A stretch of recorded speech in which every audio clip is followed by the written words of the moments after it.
Welcome to Lighting for Profits. All right. Powered by Emery Allen. Here is your host, Ryan Lee. All right. Welcome to the #1 landscape lighting show in Minneapolis, Minnesota. I'm Ryan Lee, your host of Lighting for Profits, powered by Emery Allen. It's going to be a dope show. We've got Mr. Dave Carroll, the founder of Dope Marketing, hanging out with us today. And it is going to be dope. We're going to talk about marketing. And I can't tell like if I get more excited about marketing or sales. And sometimes I'm like, are they the same thing? I don't know. So we're gonna nerd out on marketing. We're gonna help you grow your outdoor lighting business. You know, as a business coach, I'm constantly looking for partners that can assist with my mission. And honestly, like I can tell people like what to do and like do these things, but if you don't have good marketing, like you're just not going to be successful. I don't know how else to say it. So excited to have Dave Carroll, the founder of Dope Marketing, join us in just a couple minutes. Before we get started, I want to thank you guys for your support. We are 256 episodes deep. I don't know how to lose, you guys. Like it might take me longer to win, but I'm going to win. And I think the average podcast has like 3 or 5 episodes. So I think 256 is pretty good. But we're not done. We're just getting started. So thank you guys for your support. Honestly, if I started getting like a bunch of 1-star reviews, I'd probably quit. So thank you guys. We're up to over 100, I think 113 5-star reviews on Apple and 60 something on Spotify. So thank you guys. Thank you. And if you haven't, this is your guilt trip to go give me a 5-star review. Guys, in just a couple of weeks, we got Secret Summit coming up. So this is our members only event here in Park City, Utah. And Park City, September 9th and 10th, like it's probably the most beautiful time of the year. I'm excited to hang out with members of Landscape Lighting Secrets. So if you're on the fence, you've got like a couple weeks maybe to join before you can come to that event. It's a requirement. You got to be there. So that's going to be awesome. If you are a member, make sure for a lot of you guys, it's free. You just have to register so we can plan for the meals and swag and stuff like that. And then put it on your calendar, Light It Up Expo, March 1 through 4th, Las Vegas. It's going to be a good time. We're going to get a lot of people to show up. I don't know how productive it's going to be because it's Vegas, but we're going to do our best. But put it on your calendar, Light It Up Expo, March 1 through 4, 2027. And again, in just a couple of minutes, we got Dave Carroll, the founder of Dope Marketing on. So if you've struggled with leads or trying to figure out marketing and you want to grow your business, this is going to be really a dope episode for you.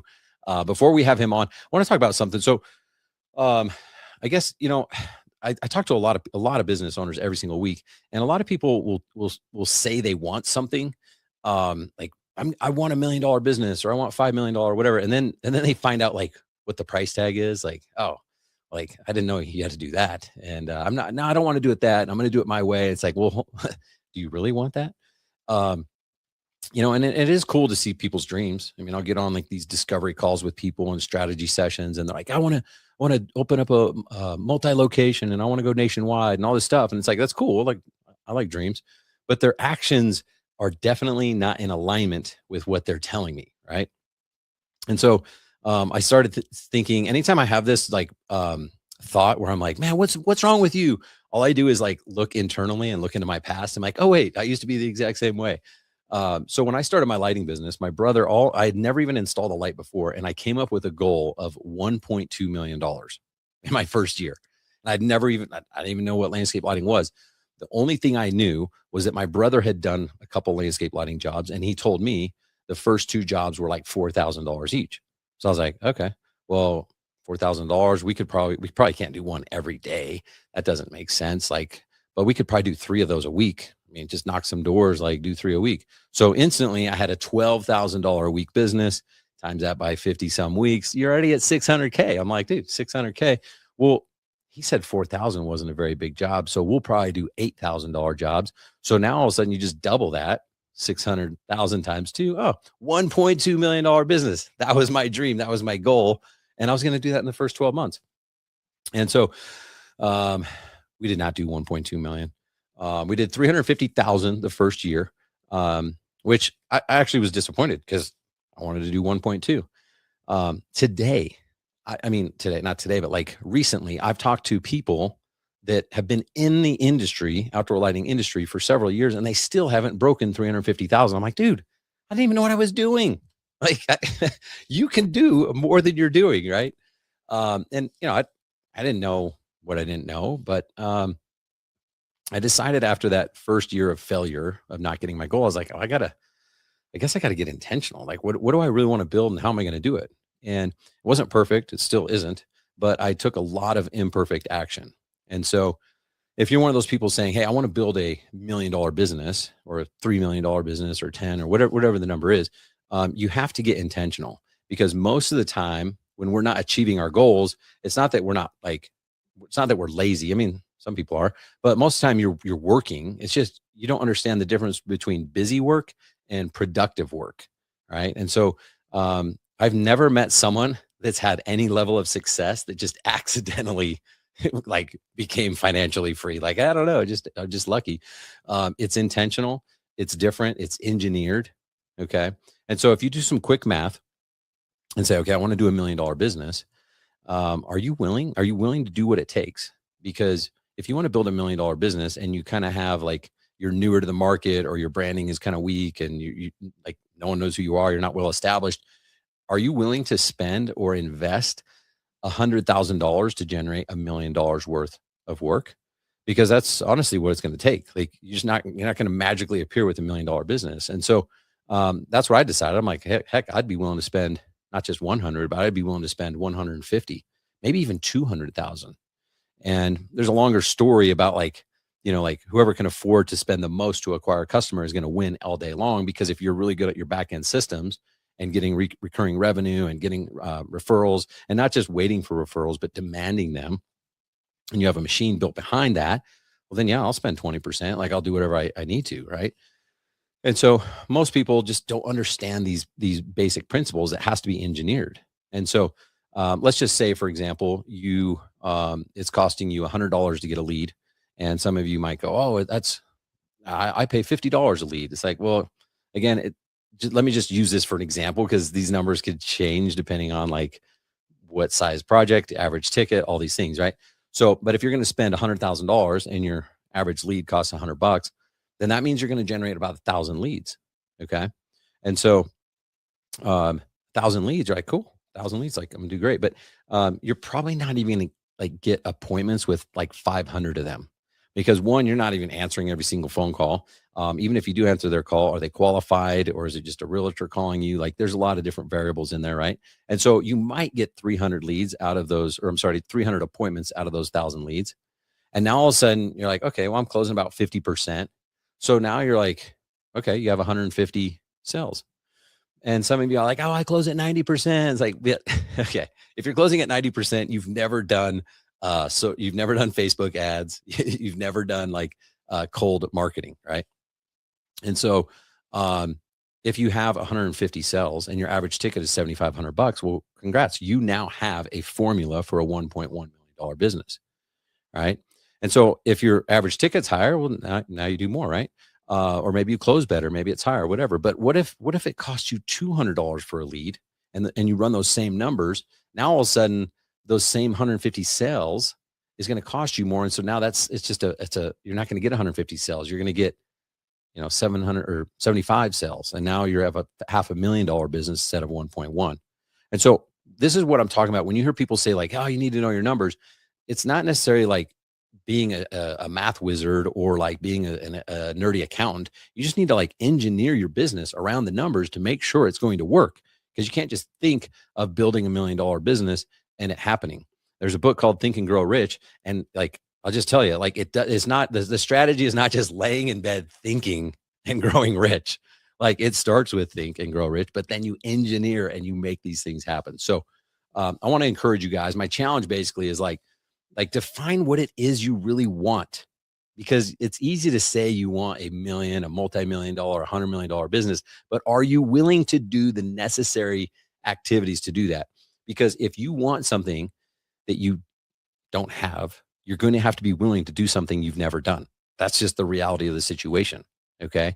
And so what are you willing to give up? Because you can't just keep stacking things on. I'll do this and then this. Like, there's only so many hours in a day. So what are you willing to give up? Are you willing to give up control? Are you willing to give up some of your money? Are you willing to give up some of your time? Like, what is it that you're willing to give up in order to get that?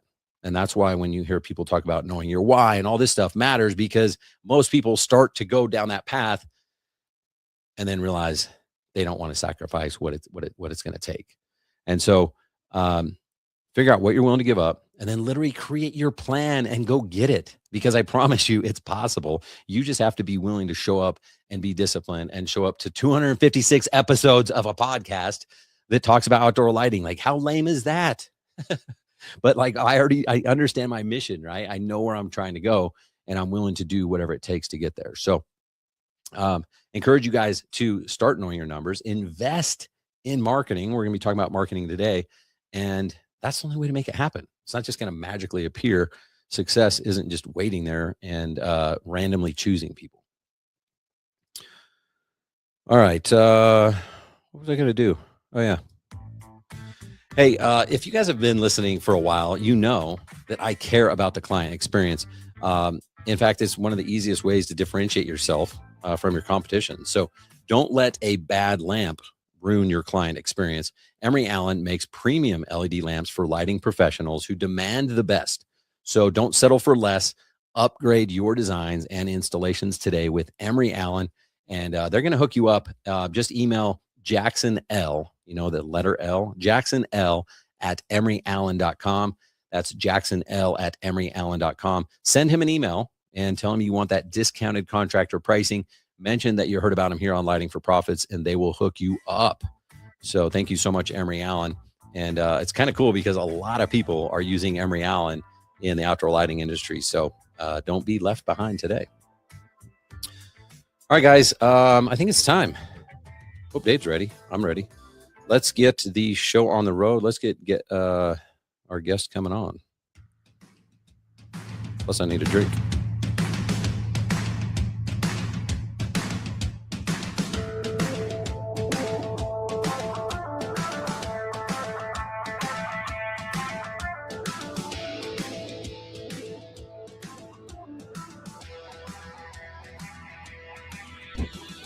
Welcome to the show, Mr. Dave Carroll. What's up, Dave? What up, everybody?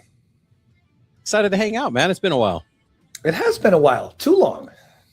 I know. I was just thinking, like, America is so dope because someone like you could find a solution to a problem and be like, I'm just going to start a business. I'm just going to do stuff and do things and, hire employees and create the economy and do all this stuff. So I'm excited to kind of dig into your story a little bit and catch up and see where you guys are at right now.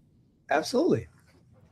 Well, do me a favor, just do a quick introduction. You've been on the show before, but for those that don't know you, who is Dave Carroll and who is Dope Marketing?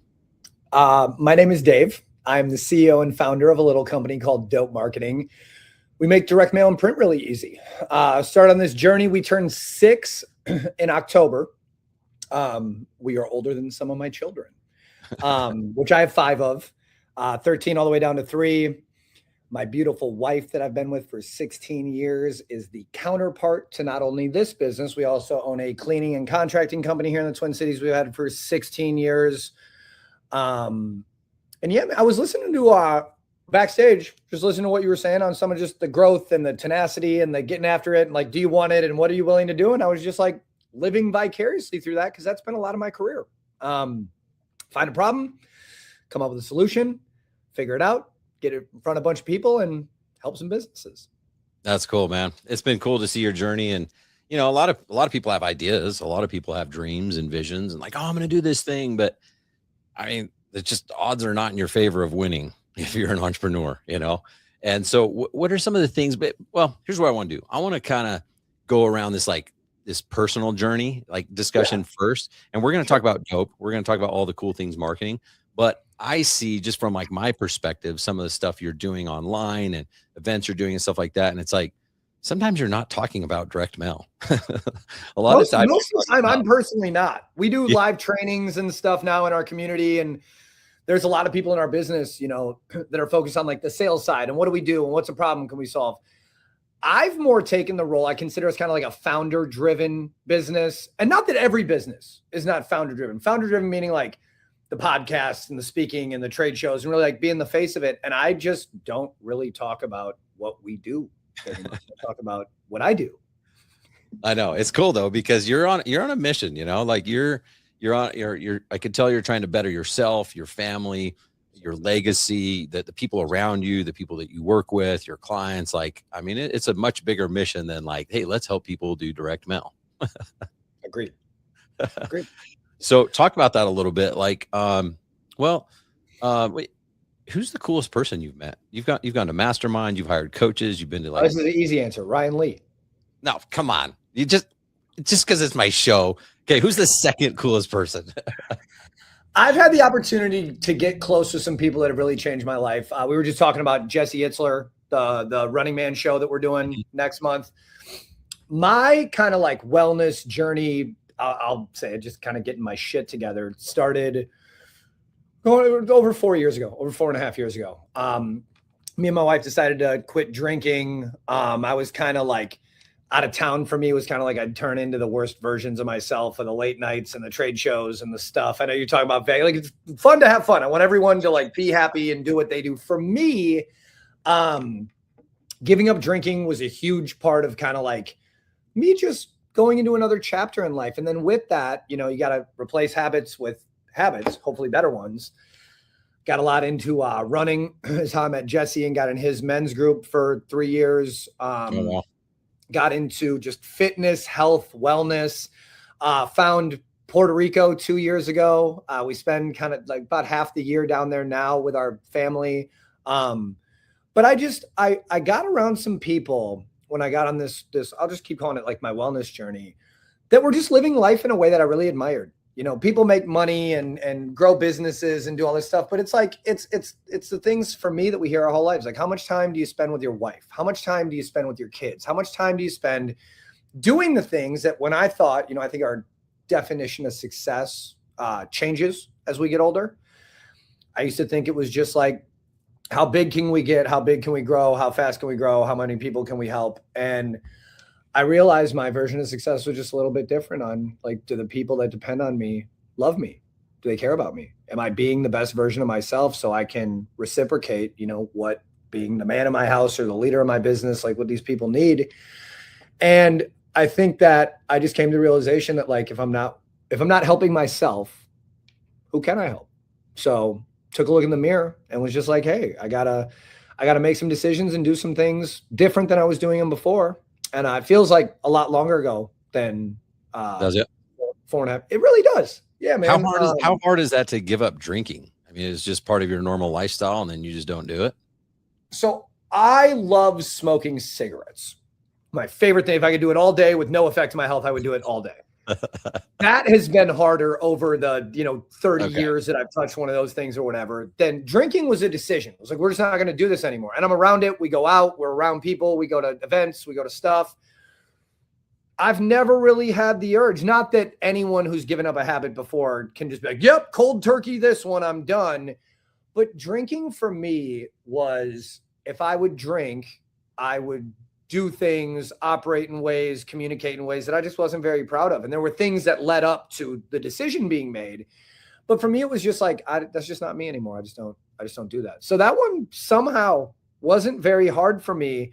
I started getting really big into anyone that gets into health and fitness. I started like tracking my macros, just like logging everything I eat and doing that. That was hard. That's harder for me than not drinking is. The discipline of staying on top of shit, if that gives any relative example. Yeah, totally. Well, I wonder why it is kind of like this, because I feel like that's the same for me. I never really cared about my health or myself or anything. I was just like, well, I'm a provider, right? I think I just got to provide for my family. And then you start a business, and so now you have a community, and like, I don't know really, like, have you discovered why that is? Like, why we go in that order and then we start to work on our health?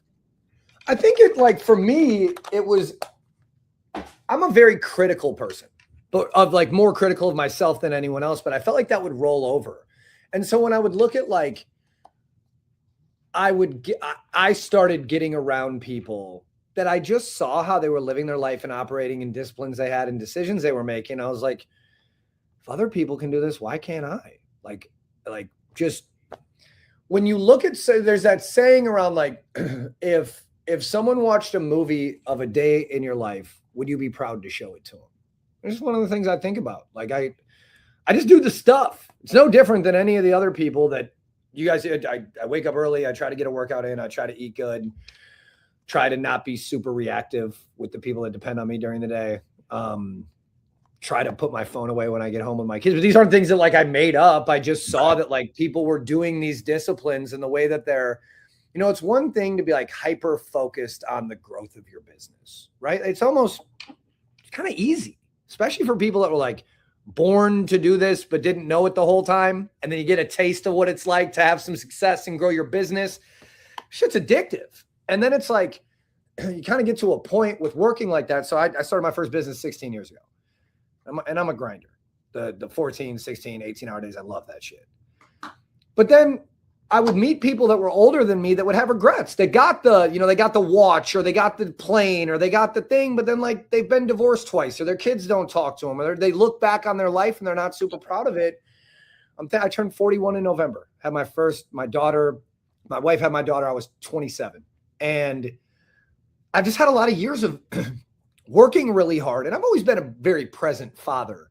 But like when you're playing with your phone at night, checking emails, looking at Stripe, making sure the thing, just because that's your dopamine hit, like you found something that can constantly carry your interest.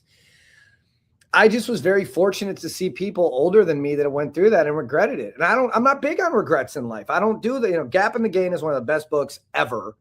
And it allowed me to realize when I read that book for the first time was like, just being present is success, not living in the past, because that's depression. I'm depressed. Something happened before and I'm thinking about it. I'm going through it. Or you're too much in the future and now you're just anxious. Like, what's going to happen? How do I plan for it? I got to see all the angles and overthink the shit. Why am I not further along or whatever? Yep.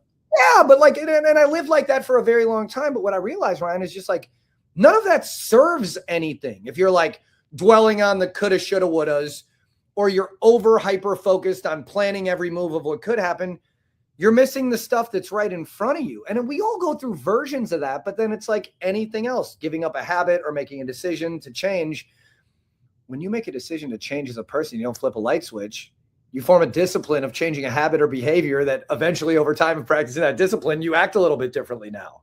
Yeah. The work isn't changing the thing. The work is catching the ginger ale when it bumps up, putting a lid on it, giving yourself a pat on the back and going in a different direction. And so for me, when I looked at like just the way I wanted to live my life, what I want, we all say we want more time. We want more money. We want the ability to not have a boss. We all want the same thing. But when you ask yourself that, you go back to those initial cliches that like year 1 to 5, wherever you find yourself falling in this, is like, do you actually have more time and are you actually making more money than you could if you were like just had a job? A lot of times the answer is probably no, but you get that dopamine hit and that success feeling of running your business. But can you get caught in that 3 to 7 year trap of like, you're growing, you're hiring, you're buying trucks, you're moving, shaking, maybe and open another location. But what are you exchanging for that? And it was just something I always took really seriously. Yeah, I love it, man. I mean, you said it awesome, because I feel like that's why most of us delay the personal work, is because like I'm not addicted to working out.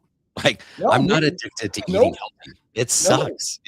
I am addicted to work. I could work 28 hours a day if you gave it to me, it's freaking awesome. I get that dopamine. So I do want to check the email and all that. So it's like, as much as you want to like have a cigarette, I don't want to work out. You know what I mean? Like I didn't want to work out this morning, and I threw kettlebells around for 40 minutes and put a weighted vest on and got on a 12 incline on my treadmill because I know I'll feel better about myself and physically if I do that. But that decision, it's just as again, I kind of feel so like cliche-ish. Just do it. It's great for you. But now I feel worse if I don't, because I know I signed up for a plan and a program. Yeah. I'm like, if I don't work out for 3 days, I'm like, kind of feeling soggy. My energy's down. And I heard it was Gary Vee said this years ago. He's just like, I'll tell you what, I don't want to work out every morning, but I'll tell you, if I work out, I feel better if I do than if I don't. So when I have that moment, I'm like, I don't want to go do this. Like, do I want to feel like that later? Or do I want to accept this now and just get out? And it's just like, it's the, anyone's into Kobe Bryant, dude, it's the mama mentality. You just sign that contract with yourself. You're going to operate a certain way because that's who you are. Yeah, I love it. Yeah, and for me, it's not as instant. It's not like if I miss a workout today, I kind of feel the same. But I notice like after like 2 or 3 days, or especially a week, then you're like, okay, now I'm starting. It's like it's a delayed result. Yep. And so the dopamine of an addiction, in this case business, it's instant. Like you get it right away. So it's crazy. All the good stuff in life is hard, and it's like doesn't make sense to our human minds. But we have to challenge ourselves. We have to constantly get uncomfortable if we want that true happiness. Amen. You know, I did a Spartan race. I can't even remember. It was like a month or two ago. I can't remember now. Tried to block it out, but it was freaking hard. It was way harder than I thought. I'd already done the race the year before. It took me an hour longer. It sucked. I hurt my foot, all this stuff. So, and I was running a lot. I mean, I could run half a marathon and just go do that nonstop. After the race, I had hurt my foot. And so I'm like, oh, obviously it's hurt. I can't, I didn't go to the doctor or anything. I don't think it was broken, but it was just like, I'm not going to run. That's dumb. And then after like another week, I was like, oh, I probably shouldn't. You know, I started justifying and making excuses. And then just going to run, like after 2-3 weeks of not running at all, it was freaking hard again. And I was like, what? I'm a runner. Like I can't run like 2-3 miles consecutively. Right. It's crazy. Right. So that discipline pays off because you start to build momentum and get traction in that But momentum. it's the same thing in business, Ryan. It's like when you're busy and everything's going good and it feels great, very few of us, especially in the first however many years in business, are like, this isn't going to continue. And I have to think about the decisions I'm making now that affect it later. These disciplines roll in from our life, roll into our businesses so much. I'll tell you what, man, I don't know where we would be if I didn't make the decision to make some decisions, but it wouldn't be here. Like our glass ceilings of the ways that we operate in our personal life, our business is just a representation of ourselves. Yeah. And so like when you look at some of the things that go the best in your business, I'd be willing to bet for those of you watching or listening, they're the things you're good at or the things you like doing. But if you're not great at customer service, if you're not great at finance, if you're not great at systems and processes, naturally, it's hard to give up control. Like, and I've seen a lot of companies, mine included, everyone that I've touched. Mark Cuban said like sales solves everything, and it does until your sales create problems that your systems can't handle. And then the ship breaks, or you have a seasonal business, or you have ups and downs. And it's like, if I wouldn't have learned how to better identify what was causing issues in our business, like, dude, I'm good at making it. I'm better at spending it. I'm not good at managing it. Like, never have been. And when you grow a company, you know, like we have, or any level business, it doesn't matter if you're doing $100,000 a year, 100 million a year, anywhere in between. It's like, if you're not getting better at what you're not good at or not delegating it, you're going to get the same thing. And I know for me, I just have some aha moments. Like, I got to give up control of this thing because I'm not good at it and it's not going right. But I would ignore things like similarly, go out of town with the kids, and then you got a trade show and you don't work out for a week and a half. It's like, I'm ignoring what I committed to. Yep. As your business grows, especially with your finances, and you get into these industries that are seasonal, it's predictable if you let it be. But I mean, I've had over the past 16 years, I've had more issues of me like growing stuff and not paying attention to the money, and then that kind of nipping us in the butt and having to figure that out probably than any other issue I've had running companies. Yeah. Yeah. Like you said, it's our weakness. We don't want to pay attention to it because it doesn't give us any satisfaction. No, dude, to sit in a finance meeting for me, my ears and my eyes are bleeding. I'm like, let me go sell something right now. And it's just like, but anything you neglect isn't going to get better. Cool, man. That's cool. I do want to talk a little bit about dope marketing. I just think it's fascinating because you come from this like cleaning company, you know, like blue collar home service. Why did you decide to start dope? Like, what were you seeing specific problems that you're solving now, or you started on a different path, or how did that come to fruition? 4 years after I got in my cleaning company, I started a software business. Couldn't spell software. But what happened from that was we started selling lists, like lists of property managers, showing people how to get work from them, like that type of stuff. And then I got in the world of data brokering, just like selling lists. But data brokering isn't just selling lists. You're doing like consulting. So I can get Ryan a list of people with high-end homes that have high square footage, a little bit older, they need lights, like that type of stuff. But not just selling the list, it's the consulting of it, of how to use the list. So I was brokering mail, we're running ads for people, we're doing stuff. I got into agency space when we grew pretty big. We're doing like $400,000 a month, like 8-9 years ago in Facebook and Google ads. And I just saw the landscape. was just like, there's a lot of people doing this. Direct mail industry is ran by 70-year-old fat guys who suck at golf, whose kids don't want to work for them. Not a lot of innovation or technology in that space. And I had been in the software side of things. I was like, we can build a piece of software that does this, and just had an idea. There was other companies out there that did it. There was other approaches, but I was really looking at, like, instead of just selling mail and print, it was the data, it was the automations. It was exciting. There was just a landscape, it's the blue ocean. No one could spell AI yet 6 years ago when we came out with this. And it was just like, it seemed like a space where I could help more businesses than just running ads for people or having a marketing company. So I just went all in. That's awesome. And I know, like, I've just kind of seen some of your journey going throughout this online, and it's like then all of a sudden you're going from like just a kind of a small print shop to like, we're buying $1 million piece of equipment. Got a couple of crazy. Is that crazy when that happens? So one of my superpowers is risk tolerance. Freaking awesome though, by the way. Like, I just don't overthink shit too much. I've gotten this far trusting my gut, and I've thankfully gotten a little bit more right than I've gotten wrong. Debt never scared me. I mean, I own 93% of this business. Still to this day, we've never taken any investors or partners. We got a couple employees that have vested some equity in single digits, but like, I just always wanted to carry the weight myself. And as we kept growing, we had a lot of opportunities to partners and affiliate deals. And I just had the horse blinders on. And I won't say it was the most conventional way to grow a business to where we got in the amount of time we did. But at the same time, like, it's my first time doing this too. That's awesome, man. That's cool.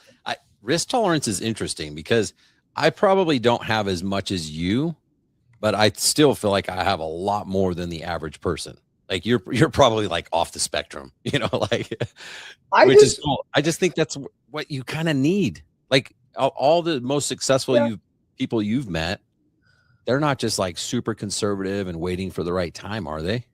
I was having a conversation with my 6-year-old about this the other day, on how, like, when you decide that you're really frustrated about something, like, there's one person that's in control of that feeling, and it's you. So if you decide to be, intimidated or scared or have any level of fear at all, like, people jump out of airplanes every day. How do you feel about that? People take big loans to take a risk. People sign their life away to buy their dream home. They do, like, people make decisions every day, but the one person making that decision is also in control of how they feel about it. And for me, I was just like, I try to not do dumb shit all the time, try my best. But I also am like, if I have conviction that something's going to go a certain direction and I put myself in control of that result, fuck is there to be scared of? Like, to me, it's that simple. It's how my brain works. I'm not saying everyone's wired that way or it's normal, but I'm not also talking about just like borrowing money. I remember when it was our third year at Lion Share Maintenance, and we got a bunch of snow plow routes. I'm like, seasonal, we got to get these snow plows. I met this guy that owned a bunch of gas stations, and we underbid the shit out of the gas stations. And I bought this van that I swore I needed next year that had no use. It was rear wheel drive. Couldn't even use it over the winter. I signed a loan on this van, had my driver's license got suspended 8 times, bad insurance, all that stuff. So like, the van payment was $450 and the insurance was the same. It was like $450. It was $900 a month. Couldn't afford it. Like, we did not have the budget over the winter allocated to afford a $900 payment a month. And when I got the van, and we were out, like, it snowed more that winter than any winter. We put these on contract, so it wasn't a per time. We're out shoveling these things. This plow truck I bought. And it was just like, I look back on those decisions. And if I was to give a business owner advice of like, do you need to put yourself in a position to be able to grow? I heard someone say one time, like, in home service, like, your office or your shop is kind of like your fish bowl. Like, how big is your shop? How many vehicles do you have? It's like, you can only grow capacity, right? Like, what you were saying, 1 job a day or 3 jobs a week at $4,000, I can get to $1.2 million, like that type of thought, where it's like, I just always took the approach to business that, like, someone is going to do. I'm not an engineer. I'm not an inventor. I'm not going to market with something for the first time that's never been done before. I look at a problem, try to come up with a solution, try to get it in front of as many people possible that have that problem that I can solve it for. And I just always took the approach with, like, growth. You had said it earlier. if someone came to me right now and said, Dave, you got to go borrow $100,000, but in 12 months you can get $1 million in sales back. Would you do it? Like, where's that vending machine? I'll put $100,000 in every day, even if I don't have it, because then I can take on the responsibility to facilitate the work. And I know it comes from that. And I just believe that like everything that I'll ever do in this lifetime, a version of it has been done before. So I never approach something like, oh, I'm so scared to go do this. Cause I'm like scared to work at McDonald's. Like, that's such a good perspective though. Like you said, we're not creators. Like you're not the first one to take out a loan on a piece of equipment. Like I got this idea, like people have done it and it worked. So why would it not work for me? I like that too. It's like, I'm more scared of working at McDonald's. Yeah. That's awesome. That would be hard. I think running a business is hard. Clocking in at McDonald's on second shift would be really difficult to live any type of life that you wanted to. And like, yeah, I don't even want to, that shit scares me. Hey, do you care if we play a quick game? We started a new segment on our show. Love games. Got to break it up. So basically what it is I'm going to ask you some questions and you're just it's called Make the Call. You're going to make the call. You're a CEO, you're a founder, you got to make hard decisions. So don't worry, they're easy. But we have a new partner to the show called Call Source. And we all know the phrase, fortune is in the follow-up. Every business owner in the world knows that, but we don't do it. So that's why you hire Call Source. They've got actually a US-based call center, and they act as like an extension of your team. So they follow up on old proposals, leads it in, book appointments, all that type of stuff. So it's like having your own CSR team, but you don't have to have the overhead of it. So one of the things they're doing for Lighting for Profits listeners, they're going to do 50% off your first month to just try them out. They do call tracking and a bunch of other stuff too, but book a demo. Just go to try.callsource.com/LFP, try.callsource.com/LFP. We'll put that in the show notes as well. But Dave, are you ready to play You Make the Call? Ready. Okay. So I got some fun ones in here. I got some business ones. But some of these are customized to you because I know a little bit about your lifestyle. The first one, private jet or private yacht? Jet all day. Jet. I thought so, but I wasn't sure. I'm always pleading, by the way, with my friends. I'm like, hey, whoever gets one, just save me a seat. I don't need it all the time, but just like a little corner. You know what I mean? I'll fly in the bathroom. I don't care whatever it is, And I'm saving you one as well. So it goes both ways. I'm working on it. Mountains or beach? Beach. Do you ever go to the mountains? I know you got the place in Puerto Rico. Yeah, I've climbed a mountain actually. Really? Which Mount one? Elbert. Did a 14er. Really? Mount Elbert? Sweet. Yeah. Yeah, it was dope. And that was just for funsies? I was off the couch funsies. All right, cool. Fancy restaurant or hole in the wall with incredible food? Hole in the wall. Hole in the wall. What's been your favorite food or restaurant you've been to? I like I don't do with my program. I don't do like cheat meals. I just make sure to earn it. So like a good greasy hole in the wall burger. Nice. Okay. Morning person or night person? Morning. Super Bowl tickets on the 50-yard line or front row tickets to your favorite band of all time? We do a concert every year for my birthday, front row. So front row at a concert. Nice. What's your favorite band? The Weeknd was the last one we saw. Oh, very cool. That's awesome. Yeah. All right. $1 million today or a 50-50 shot at 10 million? Mill today. Mill today. You're not going to gamble. 50-50 shot. 10 million. million. Make it work. Flip that 1 million to 10. Would you rather have 5 trucks doing 500K each or 2 trucks doing $1 million each? 5. What's more important, marketing or sales? Marketing. I thought you might say that. I used to say sales, but I think I'm converted to marketing. They got to know about it before they can buy it. Like you can have good salespeople, but they don't have any leads. Like, what are you going to do? Yeah, I know. Because really good marketing, you could have kind of like average reps and do very, very well. Yeah. More leads or higher close rate? Depends on the industry. How about outdoor lighting? Which I know you're just higher close rate. All right. I like that. AI saves 20 hours or brings 20 leads? Saves 20 hours. Are you guys using a lot of AI now? I consider us top 10% of companies using AI in the country right now. Cool. Have you gone down the route of, I mean, that's how you guys are using it. Throw out maybe an idea or two how a local outdoor lighting business You got to could start use. talking to it about yourself. Hey, I'm Dave. I own this company. This is what I do. This is the problems I'm solving. This is what I'm good at. This is what I'm not. Interview me about my business and just talk to it every day. That's what I'd be doing. Cool. Love it. Get it to know you. Would you rather have certainty or opportunity? Opportunity. 10,000 postcards one time or 2,500 four times? All day, 2,500 4 times. Cool. Do you see a lot of people screwing that up? I mean, look, if something's working for you, keep working it. Don't listen to what the other guy's doing and make your decision. Like it's, I think consistency is better. I think targeting is better. I think the world is a busy place. And I'd rather, if you gave me the opportunity, I'd rather take 4 decent shots on goal than 1 great shot on goal. Okay. So I probably already know the answer to the next one. 10,000 postcards to average homeowners or 1,000 to perfect fit homeowners? 1,000 if I can do it a couple times. So like if you think about like gutter cleaning, right? Great lead gen for a business if you're doing stuff like that just to get in front of the door. That's where I would go like more leads versus a higher close rate because I want more shots on goal.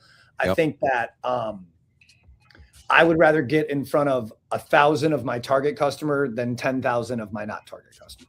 Okay. How about on show prices on the mailer or make them call to find out? Depends on the average ticket of the service. I really like to give someone a foot in the door, like no brainer price to call on something under like $97 or $199. Like give them something like, yo, I want that deal so that you can talk to them. Yep. If you're shooting for one thing, like only high ticket jobs, I would be going more down the education route of giving them a reason, like putting a problem in front of them that you can solve without a price. Then lower ticket, I like price. Higher ticket, I like no price at that. Yeah, I like that a lot, actually. How about the offer on there? Is it better to have 10% off or $500 off? Always the dollar sign. No one understands a percentage. You think you're getting like the scam word now, especially my kids. I can't stand the scam word, but it's like you don't know what 10% off is something if you don't know what it costs, but everyone knows what $500 bills is. Yep, love it. And finally, QR code on signs, on yard signs, yay or nay? We've tested this deeply. Our most scanned QR code we've ever created for Lion's Share ever is on a yard sign. That's cool. Out of any QR code we've ever put on anything ever, it's on a yard sign. I get into these threads or I get tagged a lot on the yard sign stuff. And don't ask in the Facebook group what the other people think your design should look like. Just don't do that. A yard sign's a billboard. You have 2 kinds. You have one that's to generate leads. There's one sitting in the corner behind that refrigerator over there. I don't know if you can see it. I can't see it. Service and phone number with a QR code. The one you put in the lawns for the neighbors can have a little bit more, but no one needs like your license number and your BBB logo and 18 colors and the whole, that's just selfish. Like you have seconds. So, like I would rather have a QR code on there than your logo. We've done better with signs that just have like custom lighting, landscape lighting, and a phone number and a QR code than some Picasso and your caricature and your thing and an animation. Like none of that shit matters. It's all selfish. Okay, that's good stuff because, I mean, number one, like you said, people are going to these Facebook groups and asking it a question like they're asking God.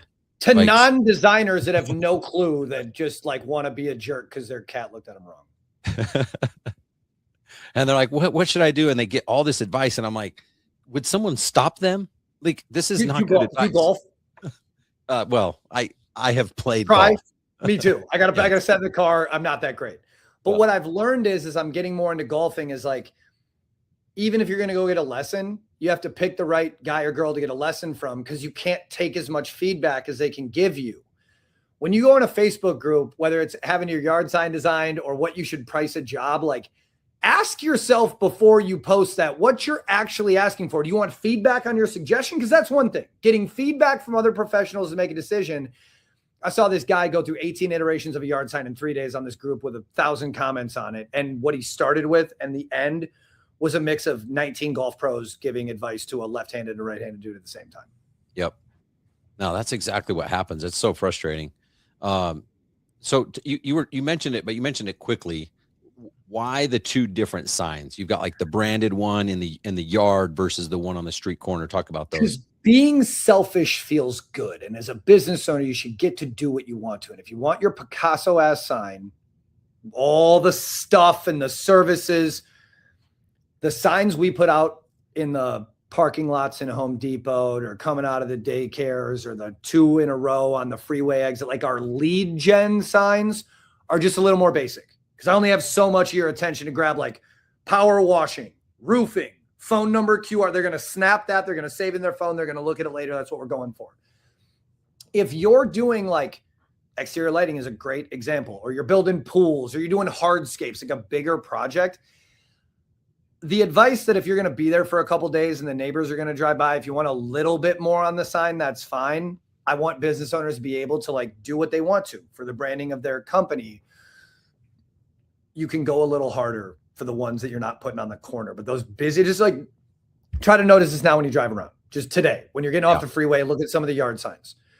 The ones that you can remember that stick out are the simple ones, those Picasso crazy 80 things going on. It's hard to digest in that quick little moment that you have. That's more digestible for the guy walking his dog past the house where the trucks have been there for 3 days. Yeah. I still think your point is accurate though. Like, okay, make this branded, but you don't need to show them that you're on Instagram. You don't need that. They don't care. They already know. They don't need to see like, repair and maintenance and free designs and new commercial on your residential signs and the whole thing. Like, you care more than they do. So you should put yourself in their shoes for what they need to know. Love it. Yeah. Well said. How much is a yard sign these days? Let's say someone wants to buy 100. How much is that? $4 or $5, $4 to $6, depending on the time of year. They go up and down. I mean, okay. Yard signs like gas prices. We can't control the plastic goes up, the ink goes up, the thing. We had a deal running for like $4 a sign for 100 for almost 8 months. And then our supplier pricing went up. And now I think 100 right now, depending on where you're watching this, we're recording this in the middle of August, or we're live the middle of August. I think 100 signs like $450, $500, right around there, depending if you want rush shipping or not. So that's $500 to have your information in 100 different places. Yeah, that's just dirt cheap. One of the best investments you can make. That door hanger's great. Postcards are good. Look, everything's great. Go back to the 100,000 to get $1 million. How bad do you want to grow? Figure out something that works. Don't ask other people in Facebook groups what it should look like. What else do people miss? Like, I hear people say, "Oh, I did door hangers, they don't work."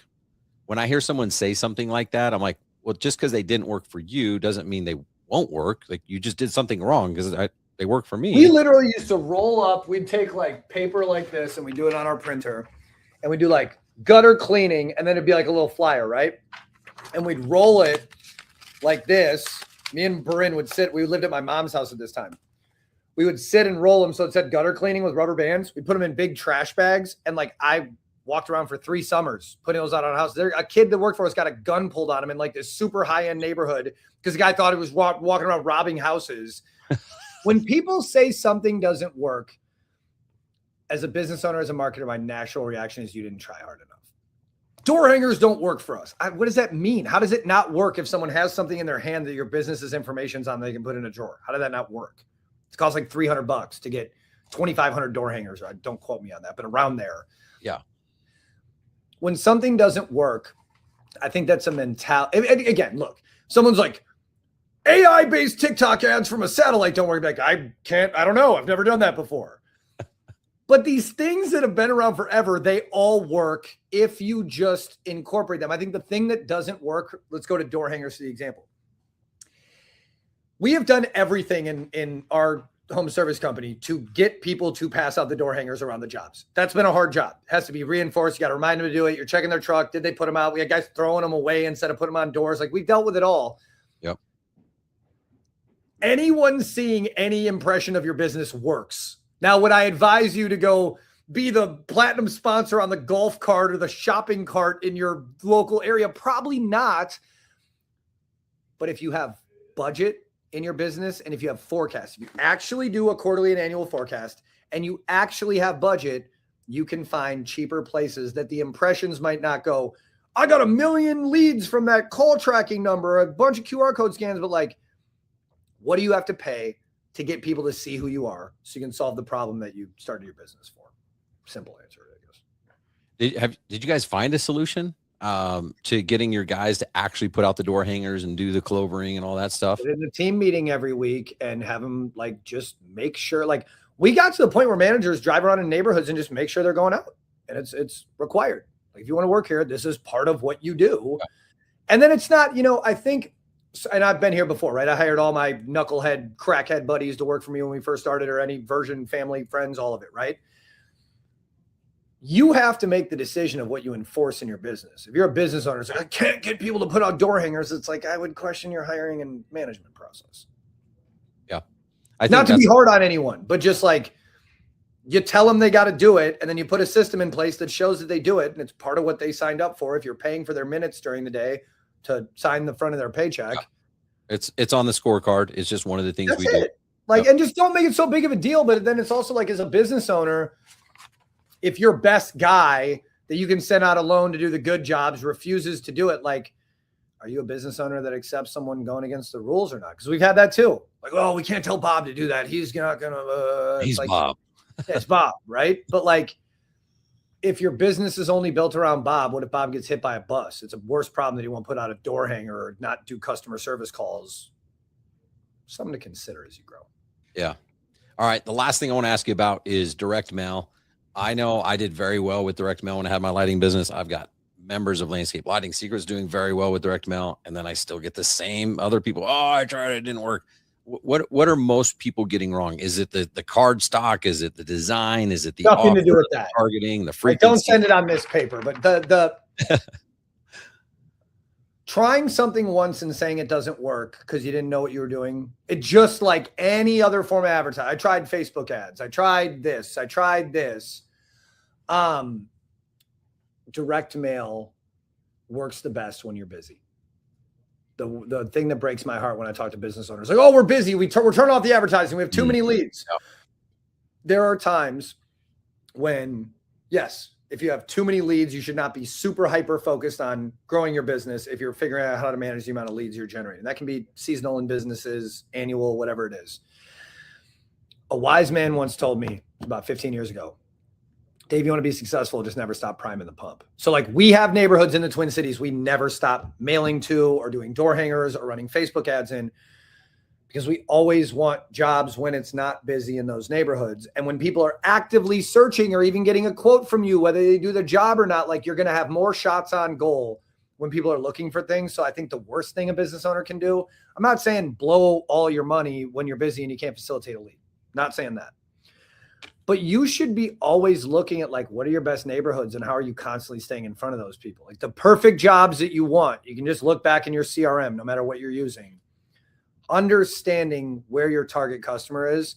And then when you get into budget and forecasting, it's just like looking at, I'm going to make sure I can spend $1,000 a month in these 3 neighborhoods every month, rain, sleet, hail, snow, whatever.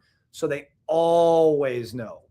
And how that relates to direct mail is like, technology's helped a lot, man. There's no minimum on this stuff. You can send, pick 250 homes in Park City, Utah that get a mailer every other week of the year. That would cost you like not that much money a year. And if you got one of those jobs, it would pay for it. We just take that approach. We do it a little bigger internally. Yeah. But I just think it's so important that like with mail, whether you've done it before, it works or not, or it doesn't. Shameless sales pitch here. Every door direct mail is advanced dramatically, and we're doing some really cool stuff at Dope with it. So if you've used mail or you haven't before without just super pitching, we'd love to show you something that'll probably save you time and get you, more jobs. Because there's ways to do everything right. We can't do SEO. We can't build your website. We can't run your Facebook ads. But what we can do is show you how to make mail work. I love it, man. No, that's cool. When someone does, I feel like the biggest thing they screw up is it's just a one and done. And I'm like, if you're just thinking you're going to just drop $5,000 and then that's your golden ticket, you might not want to start with this, because you might just you might not get your return instantly. How long does it typically take to get traction with direct mail? Like you said, hitting these people every other week or every other month or whatever it is. How long does that typically take?